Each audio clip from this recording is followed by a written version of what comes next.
The history of the Cornerstone Fantasy Football League is a weird one. The story begins in the back of Lake Hills Gymnasium in the consumption of spam musubi after another forgettable service by then interim pastor Yifan Lin. As the story goes, it was in the middle of August 2015, a year that saw the high school graduation of 3 future league members, one of them being Jacob Yin, or later to be known as Kamish. That's right, one of the people involved in that conversation in the back of Lake Hills Gymnasium was Kamish. The other happened to be the son of Cornerstone's pastor Joe Yoshihara, Matt Yoshihara, aka Yoshi. As legend has it, Yoshi and Kamish were enjoying a mutual excitement for the upcoming fantasy football season, as they were both part of their own separate leagues. It wasn't until a future member of the league walked by the food table and coolly injected himself into the conversation and asked about fantasy football. His name is Stephen Okamoto. Stephen Okamoto was the church's equivalent of the modern-day televangelist.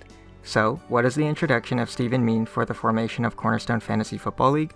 Well, this is where the idea of forming the league started for Kamish and Yoshi. After the three talked about the incredible performance of Marshawn Lynch in the 2014 fantasy season, Kamish and Yoshi excitingly talked about starting their own league. The three took their conversation out into the stairway that leads up into the classrooms that held Sunday school for the high schoolers and middle schoolers. Yoshi was rumored to have a half chub, and Kamish was confirmed to have a hard-on at this point. This prompted Kamish and Yoshi to think about who they could invite. Names were thrown into the mix, and some made more sense than others. Welcome to the league.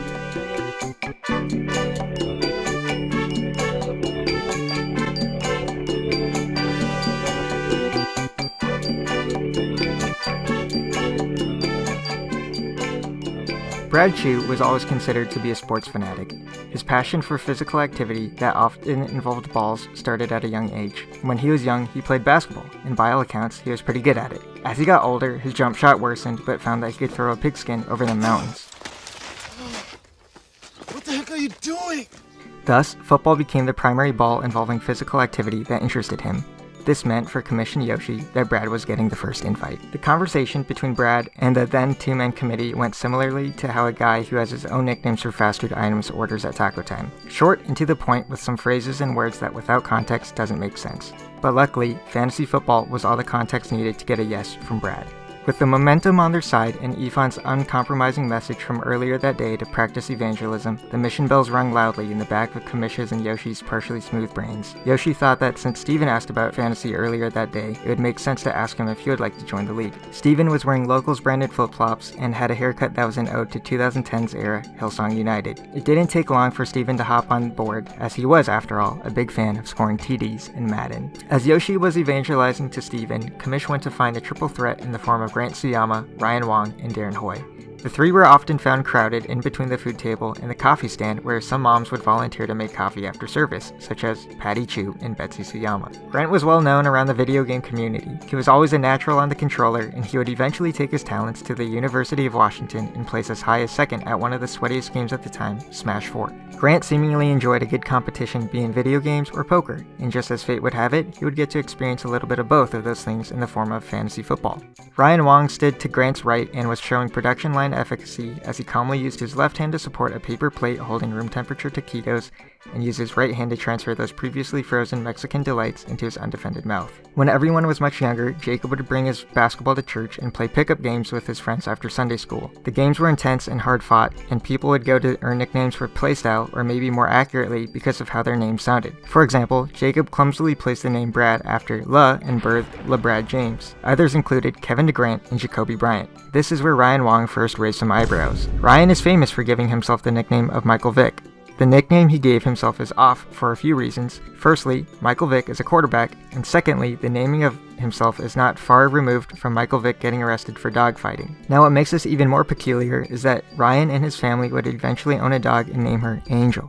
Darren, in his own right, was also quite the character. He will eventually pave his way to earning the title of the league's Jimmy Graham. His path to get there started at a young age. Since he was young, he always stood out because he was tall. Eventually, his family moved to Hong Kong, and Darren pursued a short-lived basketball career. The only times Darren would come back to Cornerstone was during the summertime. When Darren was back for the summers, he would do all the classics around the Northwest, such as roasting wieners at the He-Rise on the 4th, playing Halo in Brad's basement, and going to Taco Time to get a number 3 with beef and extra hot sauces for the Mexi fries. Kamish would ask all 3 of these clowns to join the league. He enticed them with a $10 pot at the end, and just like that, the league grew to a running total of 7. Every league has what is affectionately known as a taco. A taco is a member in a fantasy league who is least informed and the worst manager. Now, it took me much longer than I'd care to admit to figure out where the phrase comes from, which is the show The League. Generally speaking, each league has one taco. Well, this league had two. Brandon Hikita and TJ Hirai seemingly operated with less brain cells than the average person their age. These two were always laughing and pulling stupid pranks on one another that only they found to be funny. Highlights from their comedic pursuits included dropping all of their players for no reason, offering one-sided trades, and not having an idea about how fantasy football works. TJ would later show how much havoc one person can cause on a league, and Brandon would show just how well one can get by from auto-drafting. Their time in the league immediately became numbered as soon as they joined, but more on that later. Some of the future members would first be introduced to Cornerstone through their lust-driven primal instincts. To put it simply, it was girls, booze, and worship music that would destine Fernando Puga and Andrew Huang into securing their spots in the league. Fernando, or more warmly known as Fern, or more infrequently, Nan, would first start punching his ticket into fantasy stardom at Bellevue College. He spent a brief stint dating a future member and controversial to some, Kelly Yoshihara. Fern's addition to the league made a lot of sense at the time because he is routinely believed to be the swaggiest at church, as evidenced by ripped jeans, bowling alley t-shirts from PacSun, and having an original beatbox tune. He not only adds much needed street credit to the league, but also diversity, something that will further be addressed by another future member. Andrew's journey started at Hazen High School. In an identity-defining senior year, he would briefly date Ryan Wong's younger sister, Tiana, and through this, he would routinely find himself spending his Saturday nights at youth group with Grant and Jacob. Andrew eventually showed his abundance of confidence on the basketball courts, where he would earn himself the misnomer of Korean sniper. Though he is Korean, he is not much of a sniper. His jump shot was birthed from desire to impress a gal, and it really doesn't show. With all this in mind, these two quickly were added to the league. The leader of perhaps the most famed era in league history, the Reddit Renaissance, Mitchell started out his fantasy career in the hot seat. He originally booked his ticket to the league by way of nepotism and tried his hardest to get kicked out during the first 2 seasons. But let's save that for later. Mitchell is probably the most enigmatic figure in the league. A self-proclaimed jock who is not known for his sporting prowess, but instead his proclivity to condescend church members about their favorite films and artists. Upon first meeting Fern's current GF, Dame Caitlin, Mitchell promptly asked, "What is your favorite movie?" Caitlin, who at this point is unaware of her title of Dame, responded with Finding Nemo. Mitchell responded, standing with his chin raised just enough to illustrate a power dynamic, returns by saying, "It certainly has its charm."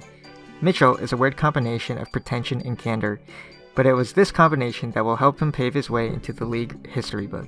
This marks the start of Season 1. If you choose to appreciate fantasy football through storied history, fierce rivalries, or high stakes, you're simply looking in the wrong place. This is a story of protagonist and antagonist looking to go down in a virtual record book. The start of the 2015 fantasy football season signified the beginning of a higher purpose for 12 people. For the Cornerstone Fantasy Football League, the first annual draft took place on September 9th, 2015.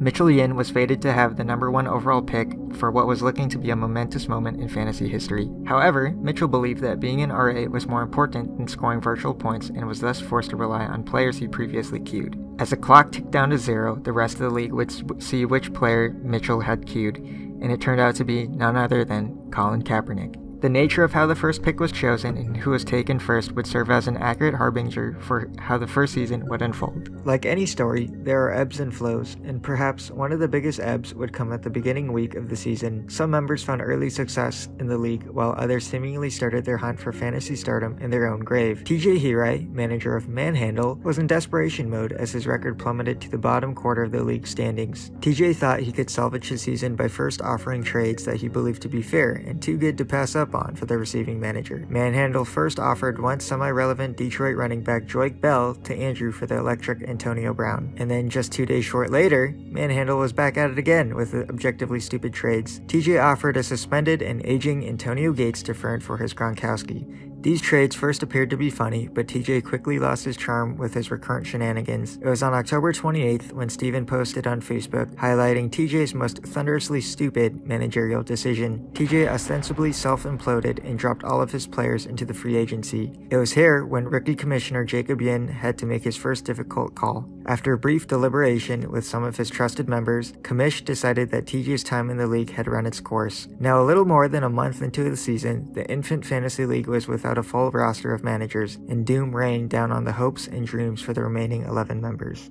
Enter Michael Okamoto. Michael was always viewed as a contentious figure in the greater Bellevue church community, equipped with a plethora of hot takes about everything and anything, in eye-turning winter attire that consisted of basketball shorts, flip-flops, and early signs of frostbite on his toes. Commish called upon Michael to save the league. Hesitant at first, Michael eventually agreed to adopt the worst team in the league with the promise that there would be money and bikini-clad babes waiting for him. Michael will show his inclination and ease at playing the antagonist in later seasons. He will later earn himself the title of the First League Bad Guy, but we'll save that for later. With Michael formally on board, the league was on its way again with a new sense of normalcy. The latter half of the season was fairly unremarkable, which could be argued that this is good for the life of a league. Going into the finals of the playoffs, Grant battled Ryan in what would become known as the most irrelevant championship in league history.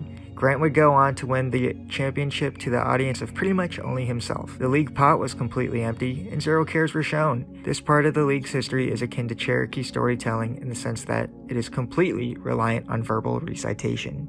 This concludes the first season of the Cornerstone Fantasy Football League. With nearly all the wind gone from the commissioner's sails, he set his eyes for greener pastures heading into the second season. A rework of managers that is undeniably related to his first romantic relationship, guaranteed monetary earnings for the champion, and the implementation of power rankings would inspire Jacob to head confidently with his fellow managers into the second season. The recounting of the second season is to be continued in a later episode.